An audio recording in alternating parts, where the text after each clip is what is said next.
think the biggest part of it is setting that example for my family. So, not that anybody has judged or come up or, poked me or said any or made any comments, but a couple of the kids are really into sports. And I've done a little weightlifting with my daughter, that's 13. I mean, very little stuff. I don't want them to go on the same struggle that I've gone on and kind of that roller coaster. If I can set an example, and they can see there's a balance. You can be a great dad, great husband, good at your job, and you can look like you lift weights. I don't have to have a six-pack and be ready for a photo shoot. Sure. But it'd be great to be playing with the kids at a lake, and they just, hey, my dad lifts weights. Hi, I'm Andy, and welcome to another episode of the Rip Body Podcast. Today, I'm speaking with Brian, a 44-year-old father of three, and someone who's already done the hard thing. He's lost 40 pounds, got lean, built serious strength, and learned how to fuel himself like an athlete.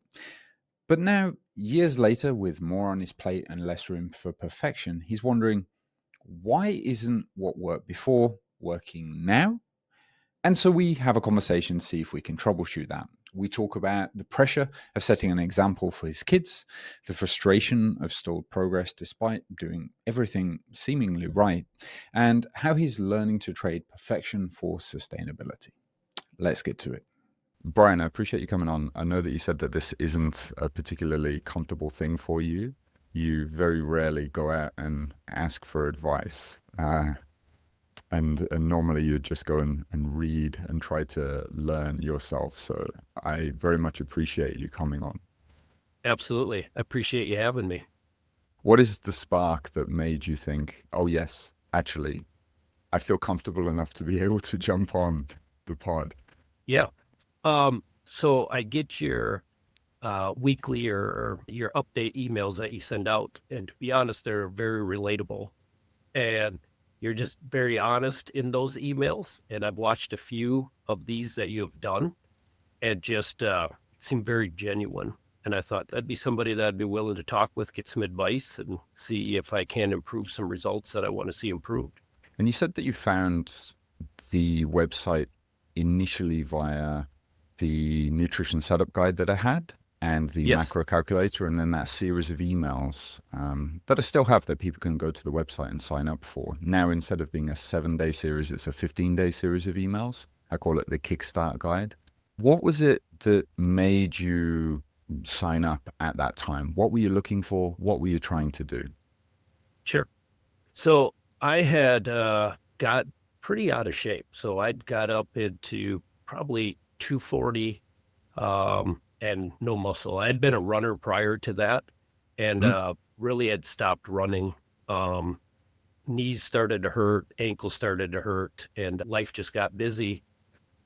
So wasn't running anymore. And actually somebody that I had worked with was really into weightlifting. And we kind of started talking about weightlifting a little bit.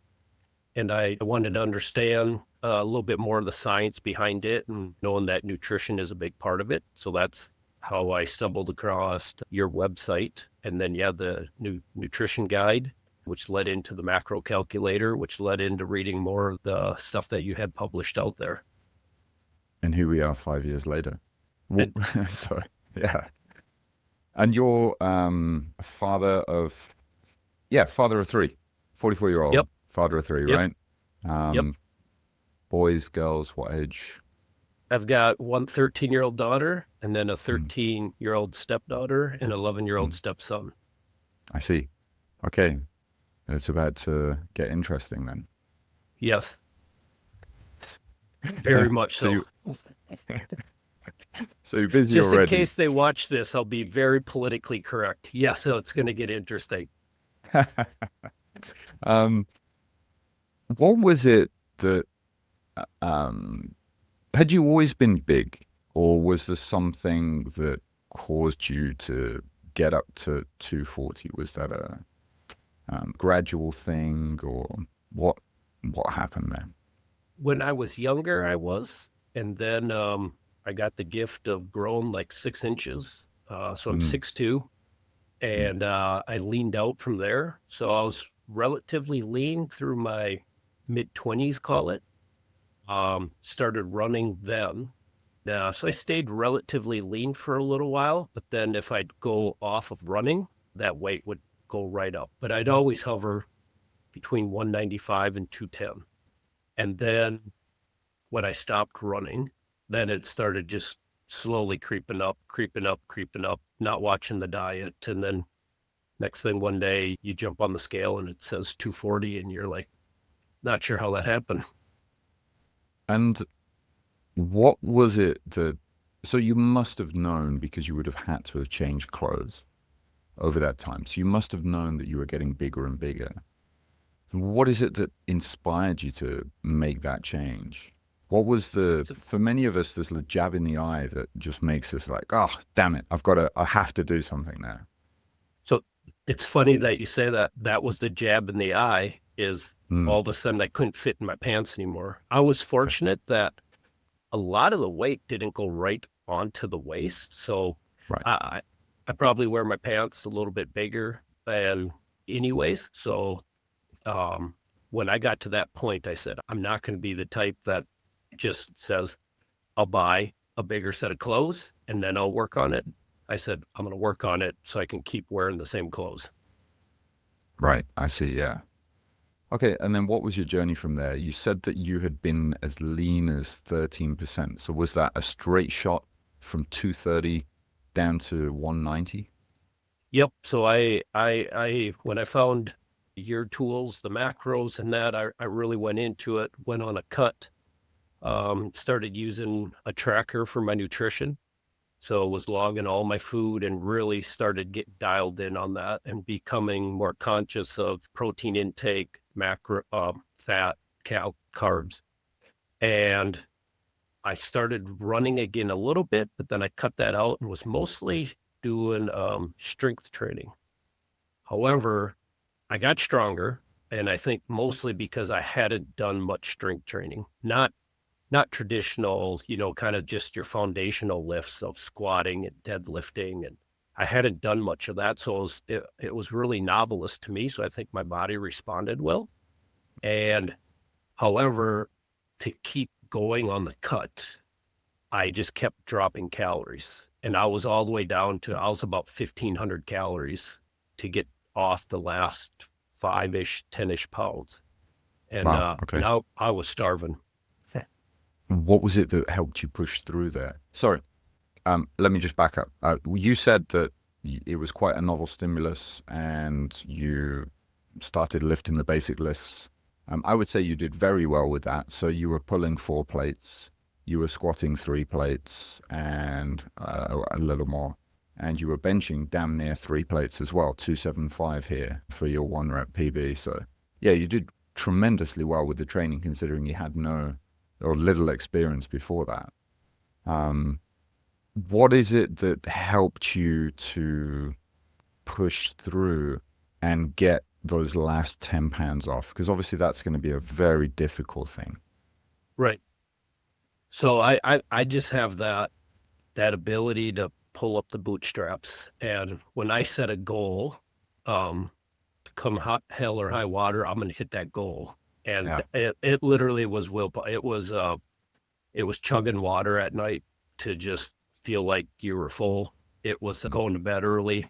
It was brushing your teeth at 6 o'clock. So it's like, I'm not even going to eat because it doesn't taste good anymore. I mean, it was just pure, absolute willpower for those last 10 pounds. It's funny that you mention that. There is something in that with the brushing the teeth thing where so the food immediately after isn't going to taste good, but also then you don't want to have to go and brush your teeth again. And Right. So inserting a small friction which is the brushing the teeth or moving that action earlier, is then going to insert a friction to stop us from then doing the snacking habit that may have been the reason that we started to creep up in weight in the first place. Because many of us, it can be snacking in front of the TV at night that adds up quickly, or maybe having a beer, not alcoholism, but just a beer or 2 to wind down, or a whiskey or 2, free poured, of course, to wind down. And those things just over time add up, right? Right. And so it's interesting you said about the brushing the teeth. I think that is a tip that people can take. Let's say they go to bed at 10, they tend to watch TV from 8 to 10, or brush your teeth at 8 after you've had your dinner, and consider that done, right? It will help you Right. consider that done. Yeah. For sure. Mm. So you estimate that you got to around 13% body fat. So your abs are, you can see them at that point, I take it. Yep. And I did the underwater test. Yep. I was told that was the most accurate versus like electrical impedance or any of the other ones. I was told that was the most accurate. So I went and did that at the college. Okay. Yeah. Okay, great. And if you could see your abs, then I'd say that's a good sign. I think, everyone knows my thoughts on these body fat percentage estimation. But, when you're coming down from 230 down to 190, so you're losing 40 pounds of fat, you have those lifting numbers and you're 6'2". I can already draw a picture of what you look like. I've seen so many people like it. Sure. Right? You would have looked tremendous. Sure. And, So how, and yeah. I was going to say, to get to those numbers, I did go on a bulk, because that's where, when I hit 190, it was just a number I had in my head. But I noticed all of a sudden my strength started going backwards. When I was on so few of calories, I noticed all of a sudden my lifts started getting harder, and I didn't have as much gas in the tank anymore. And so that's where I tried my first bulk. Yeah, mass moves mass. That's partly due to a mechanical inefficiency of being leaner and lighter. And it's natural for us to get a little bit weaker as we lean out. So Sure. it doesn't indicate that you did something necessarily wrong there. Also, a calorie deficit is an energy deficit, so it makes sense if we're feeling a little bit weaker when we're going into the gym, right? We're not Sure. as energized, quite literally. Okay, so then you went purposefully at that point, you decided to then go into a bulk. Is that what I'm hearing? Yes. Yep. So you came into this with a very mature attitude. You knew all about it. You were like, right, I'm going to cut, then I'm going to bulk. This is not that common. Okay. Well, and I'm not just saying this because I happen to be on your podcast, but you laid it out very well. And for someone that didn't have a lot of knowledge on, I think a lot of people have knowledge on cutting, because that's what you hear is just reduce your calories. So that did it. But then there was words like maintenance phase. And then there's a bulk on there where I'm going to purposely eat more. And so I went all in, and I said, if I got to that point, I wasn't happy with the amount of muscle that I had when I was at 190. I did a good job, I think, and I was in good shape, but I was just like, I would think I would have put on more muscle than what I did at that point. Right. Well, and this is a feeling that pretty much everybody has when they cut for the first time. And so you're certainly not alone in that. In fact, how you managed to cut so far, frankly, I find impressive. And I find it interesting that there is possibly something in this where you didn't have a big background of knowledge, where you've been bouncing around the fitness industry for years and years. You just kind of came relatively freshly straight into the website. And so you just read it and did everything that I said without really questioning it, and it worked.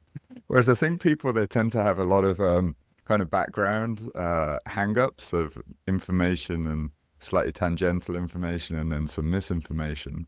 And it kind of messes them up, because then they start second-guessing what they're doing, and they don't follow through with anything as far as they should. So that's really kind of beautiful to hear, because it's so rare. Sure.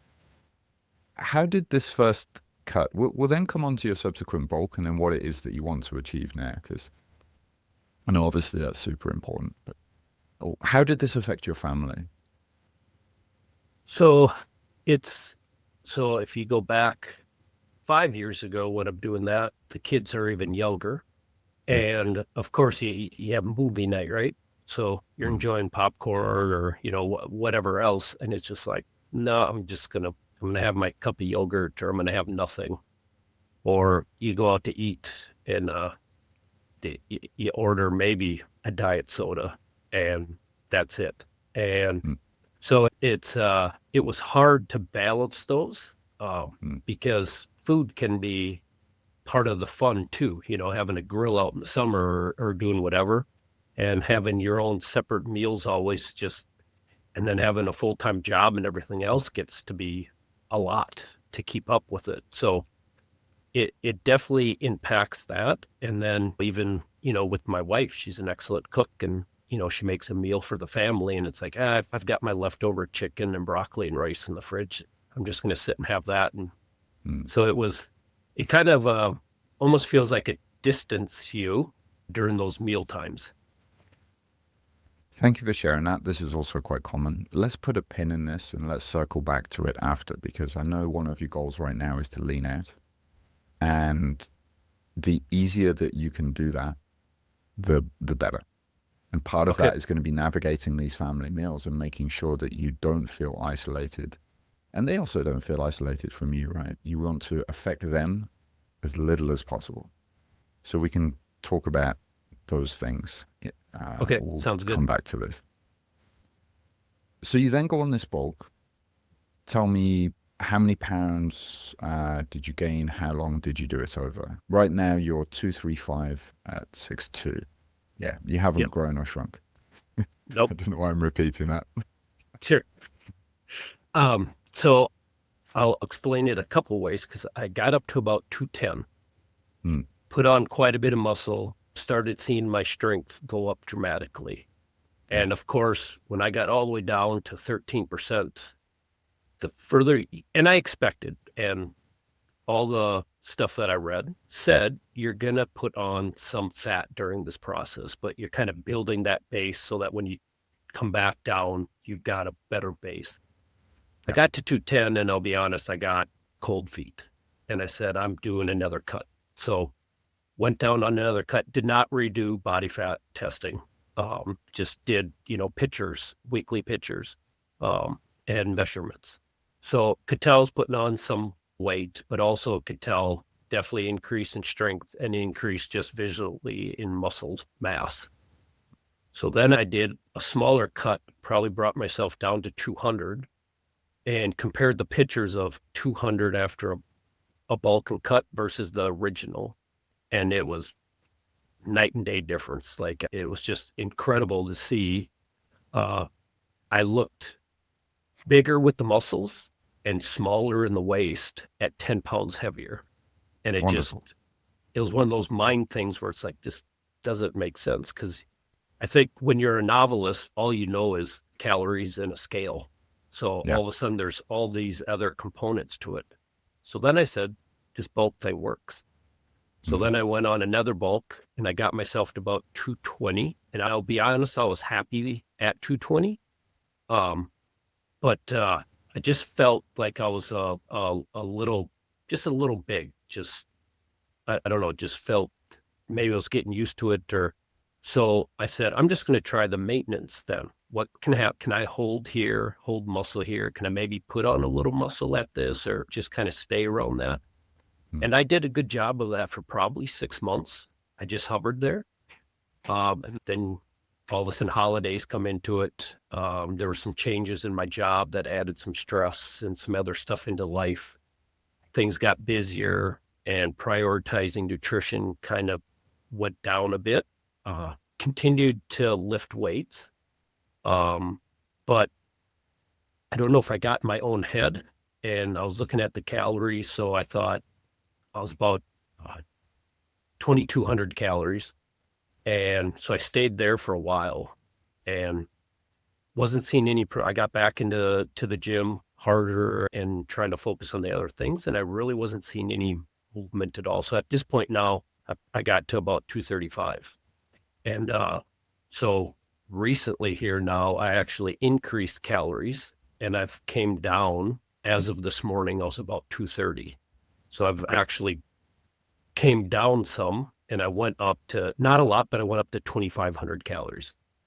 And I was just, what I didn't know is, did I plateau and stall out because I just wasn't feeding myself enough? And so my body was trying to hold on to that fat because I'm like, and I get I'm older than when I started this journey.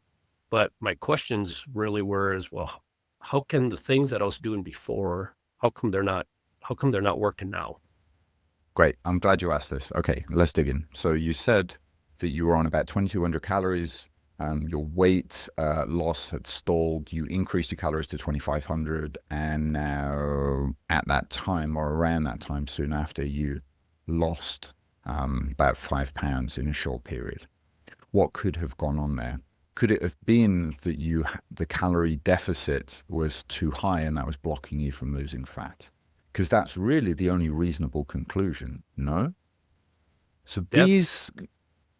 these questions Yeah. are super common and your experience is very common. And there's one thing in your application that screams out to me, and also you are kind of screaming it out because you've written it in capital letters, and that is sleep, sleep, sleep. I struggle getting good sleep.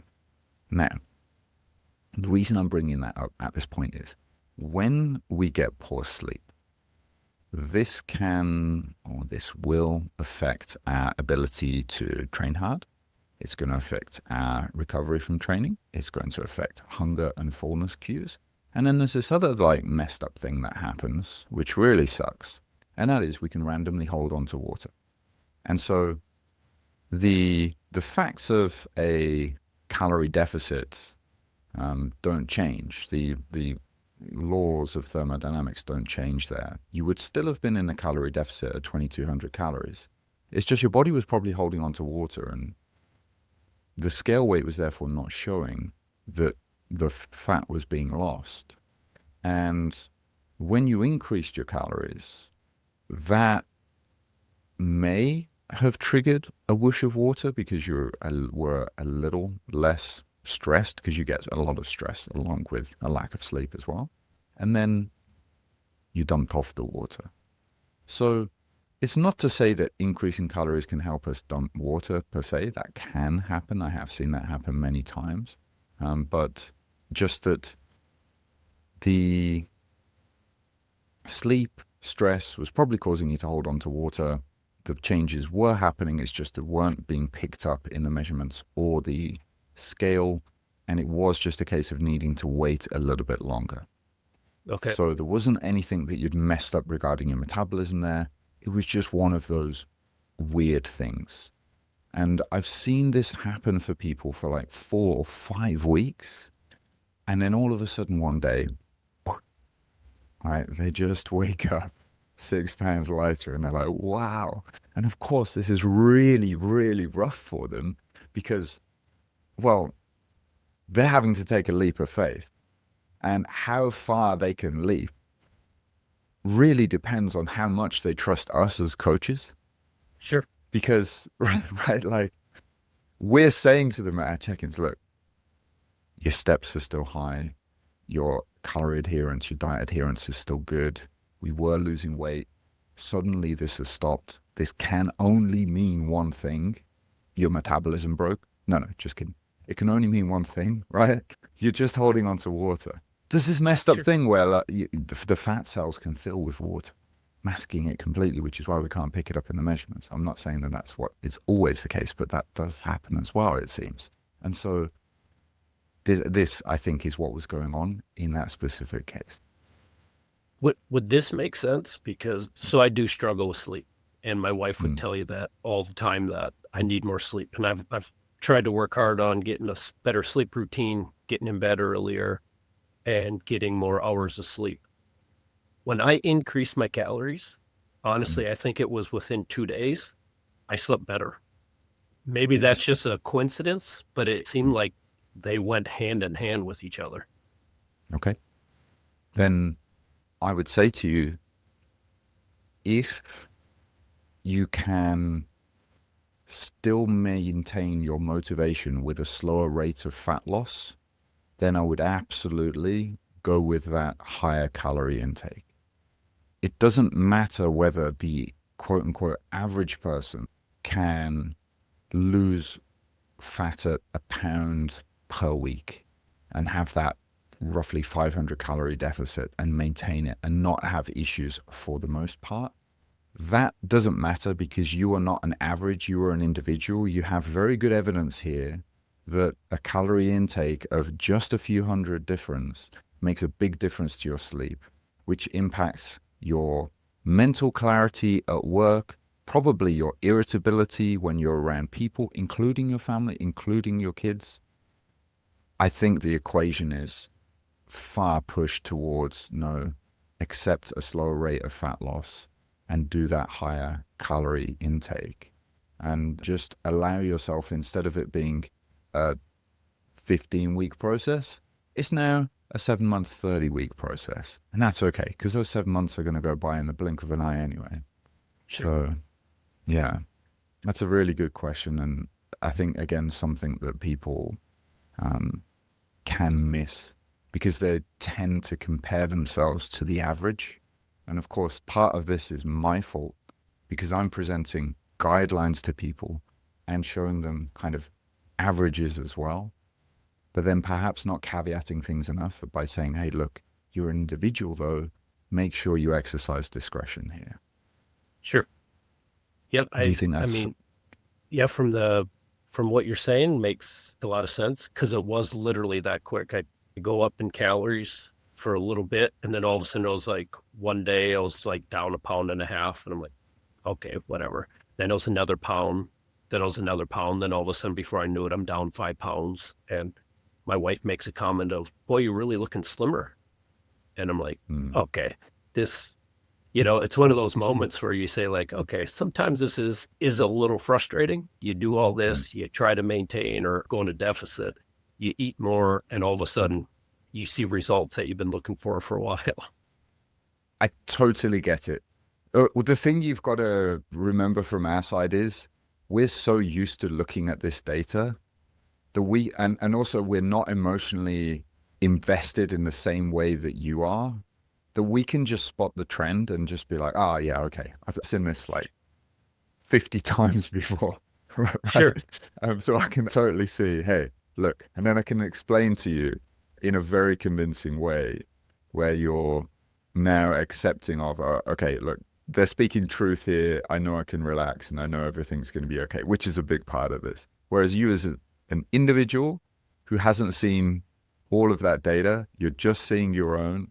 And most people, they don't track as diligently as we suggest anyway. So a lot of like emotions come in here with this partial data and people can mess themselves up. So I totally get it. Sure. Now, there may be a point where you have to reduce your calorie intake further to see change. I would say, given your experience here, 2 things will be important. First, as we get leaner, your body is going to ramp down this NEAT, non-exercise activity thermogenesis. This is a part of how much energy we burn in each day. What it basically means is the non-formal exercise activity levels that we have gradually decrease. This is because we get more lethargic.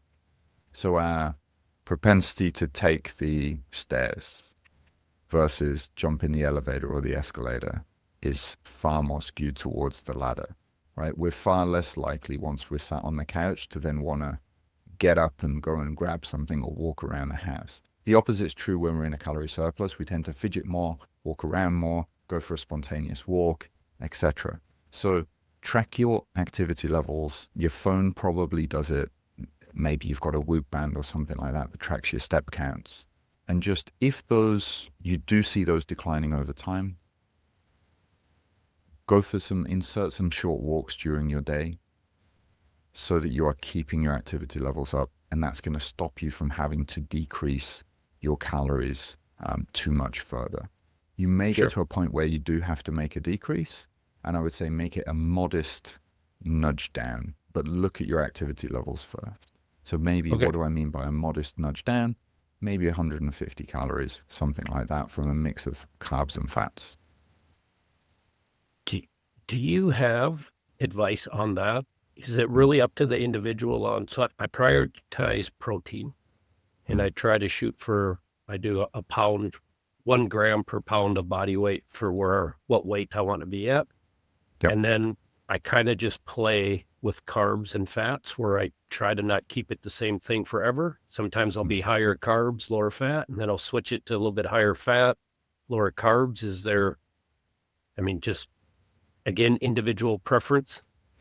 Yeah, great question. I would just want to pull out something often overlooked that you just said that is a great point. It's a pound per gram of target body weight. This is a really good heuristic here. It's not your current body weight. So otherwise you'll be eating 230 grams of protein each day, which is damn near 1,000 calories of protein, which is not only going to be expensive, it's going to be difficult to do without adding in a bunch of other fat, which is then going to push up your calorie intake anyway. And yeah, but just be a little bit tough. Expensive as well, if I didn't mention that. So if you're trying to target 200, great, keep it at 200. 190, keep it at 190. I'd say that's good. Sure. With your carbs and your fats, you can keep them flexible, yes. We tend to say to people, try to have your fat intake no more than 25% of your total calorie intake when you are dieting, and 30% when you're at maintenance or above. Now, the reason for that is carbs help us fuel our training. And if we go too low with carbohydrate intake, then workouts can suffer. That isn't true of everyone at all times, but it is true for the majority of people. Why do I say this? Because we know there are going to be some people listening, and many people out there who are very vocal who will tell you, no, you don't need carbs to fuel your training performance. But I mean, people can test this and find out for themselves. So listen to your body and how you feel as you train and see if there's a difference. And also I would say, do the same thing for your sleep as well.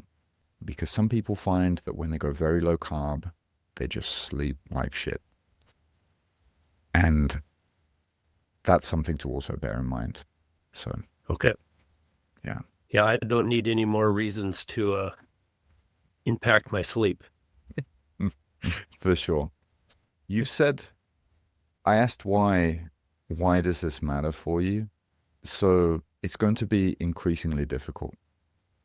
Why is this something that you want to get done? Why is this important to you to get lean again? Sure. I think the biggest part of it is setting that example for my family.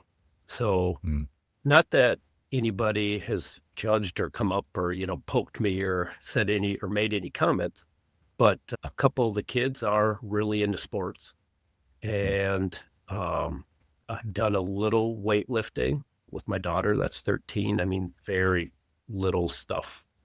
But I don't want them to go on the same struggle that I've gone on and kind of that roller coaster and that. So if I feel like if I can set an example and they can see there's a balance, you can be a great dad, great husband, good at your job, and you can look like you lift weights. I don't have to have a six pack and be ready for a photo shoot, but it'd be great to be playing with the kids at a lake and they just, hey, my dad lifts weights. There's just that. And the other part of it is that functionality. I love doing stuff outdoors. And I want to be able to do that stuff while I'm older. And I know the decisions I'm making now will help carry into that. So it's also trying to understand there's a smart balance. I can go in, just like how I dropped them last 10 pounds. I could go in there and punish myself for 3 hours in the gym.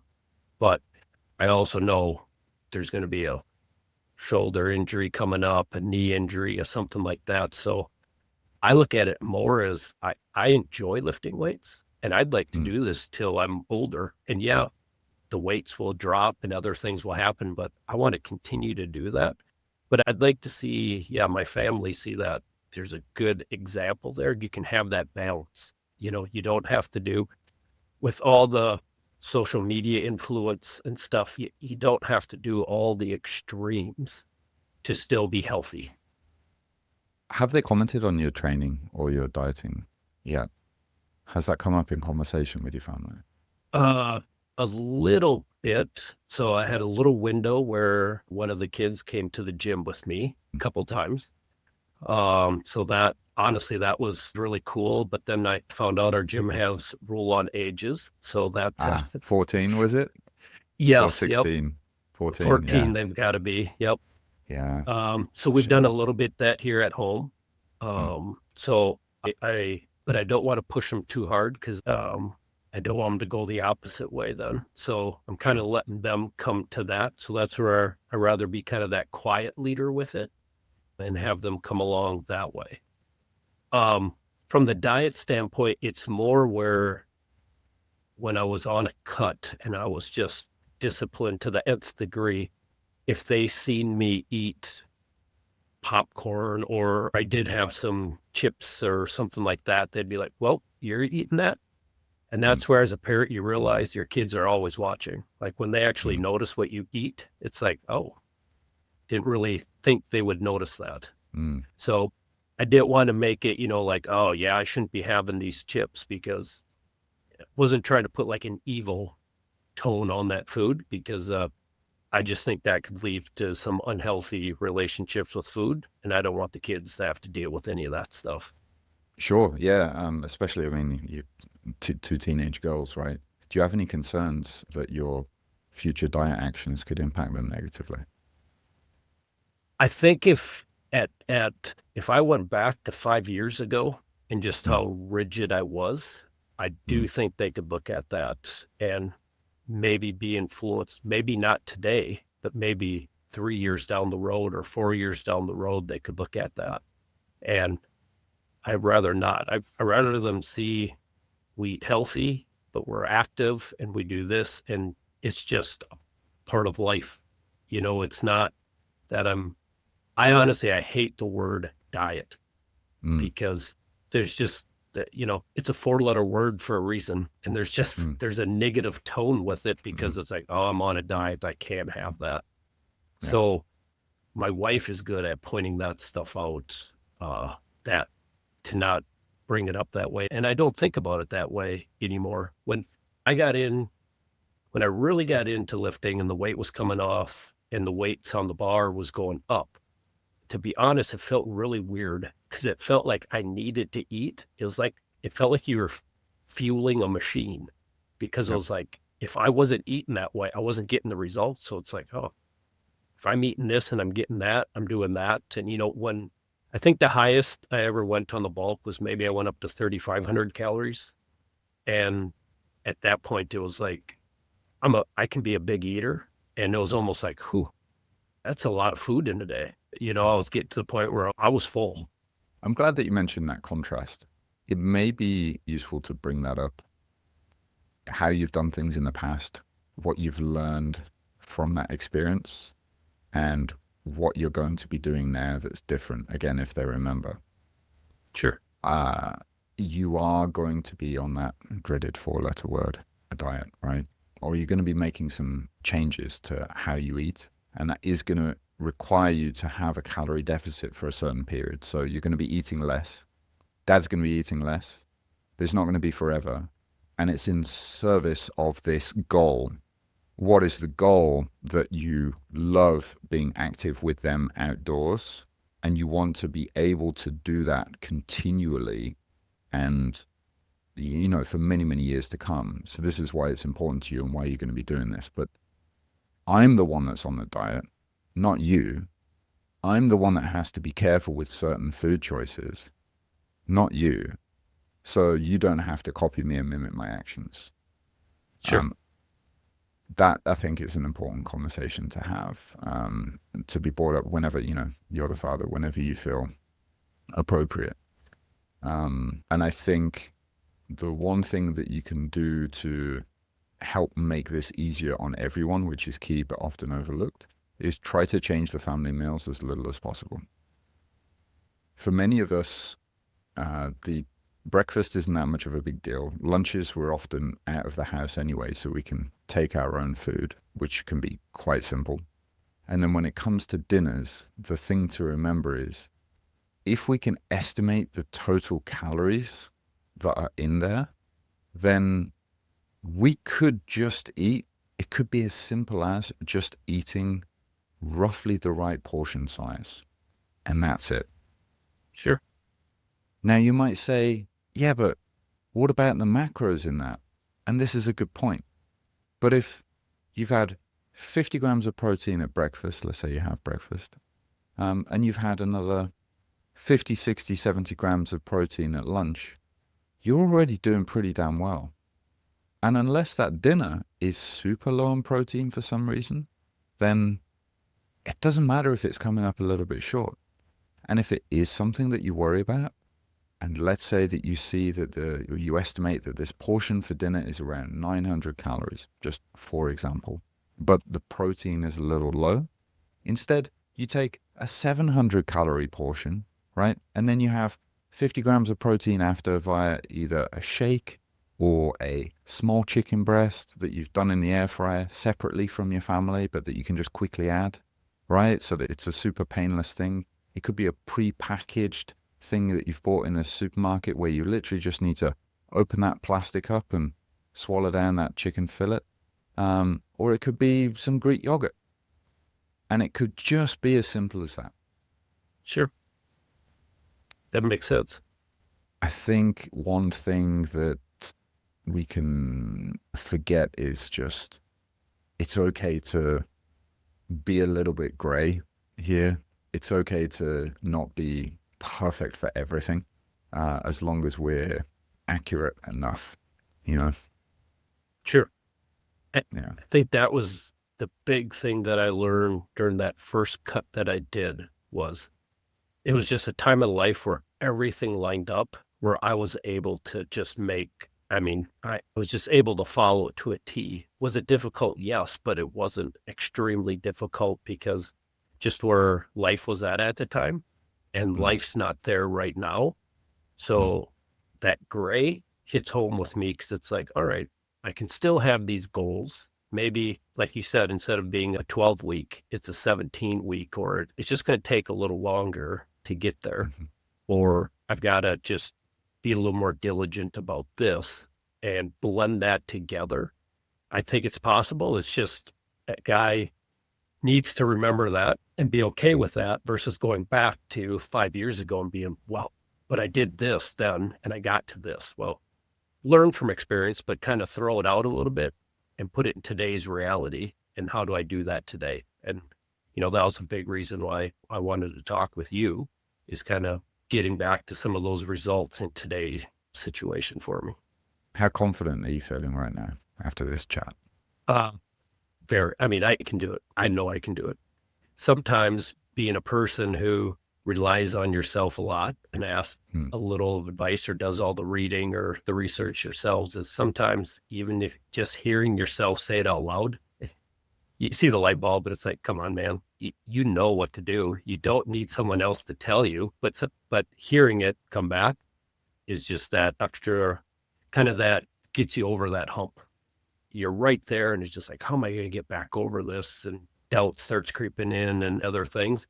And then you hear somebody else say, this happens to other people. You're all good. You just got to make a few tweaks here. Or you got to do this, and you'll be back on track, or you'll start seeing those results again. And so it's funny how just that, for whatever reason in life, sometimes you just need that extra nudge. I totally get it. Look, I don't doubt you for a second. I'm confident you're going to do well. I'll leave you with one last tip. What's the nutrition logger that you're using right now? The what? Nutrition logger, nutrition app. MyFitnessPal. Yeah, great. Okay. So there's another one called Macro Factor that you've probably heard of. I've mentioned it, right? Yep. I'd like you to give that a go. Use the code RIPPED. It will give you an extended trial. So it's going to be 2 weeks now instead of 1. It is a paid only. So you'll need to enter your credit card details when you sign up, but you can cancel if you're not enjoying it. The feature I'd like you to look for is, it's right next to the barcode scanning feature. So there's 3 really cool things that they do with the camera. The first is the barcode scanning feature, which is incredible in the States. So it's easily by far the best coverage app in the States. If it doesn't, for some reason, recognize the barcode, you can just move the camera over to the label and it will read the text and input it. And then you're probably thinking, well, much of my wife's food does not have a barcode on it because she's mixed up chili con carne or whatever it is, right? Very good point. Very good point. So this is what you do there. You click on the button next to that and it says take a photo and use the AI feature, which is now in beta. In the next few months, it's going to come out of beta, but I know they're working really hard on it. Take a photo. It's going to recognize the food. What you'll then need to do, it's pretty good, but what you'll then need to probably do is then weigh the portion that you have. So then let's say it comes up, oh, is this chili con carne? Boom. Yes, it is. It's going to estimate the calories and the macros. The macros may be slightly off. The calories may be slightly off. But if you weigh it and you know you've had, say, 400 grams of chili con carne, for example, it's going to be fairly accurate. And that's only going to get better. That will then take the friction out of meal times. You won't then have to track everything that's gone into the recipe, which really is the only alternative. And that can really help smooth things and make sure that your wife, who you said loves cooking, doesn't feel that your diet is impacting her or the family meals, which I can understand must be very important to you and her. So that's one thing I'd recommend you give a go. Yeah. Okay. I'll check that out for sure. All right. Great. Will you check back in with me in 4 months? I'd love to see how you're getting on. Yep, I absolutely will. All right. I appreciate you coming on. Thank you. Yeah, thank you for having me. This was really good. I appreciate your time. You're most welcome. Thank you for being a reader for so long. I appreciate you sharing your story. Absolutely. Thank you. Thank you for listening. If you enjoyed this episode, please don't forget to subscribe. And if you want to help the show out and you could leave us an honest review, that would be most appreciated and helpful. It will help other people discover the show. Now, there are a few ways that we may be able to help you. Of course, we have coaching. This is something that is our bread and butter of the business. We absolutely love it, and we would love to hear from you. Just go to ripbody.com/coaching, and I look forward to seeing how myself and my team can help. We also have books that are available, the Muscle and Strength Pyramids, and also we have the Diet Adjustments Manual, which is kind of my coaching knowledge emptied out into a book. And of course, there are the free articles on the website that hundreds of thousands of people have read and found helpful. And I think I've had 20,000 comments by now of people asking questions. And so if anything is unclear, please do ask. I answer daily. All right. Thank you for listening. I'll catch you next time.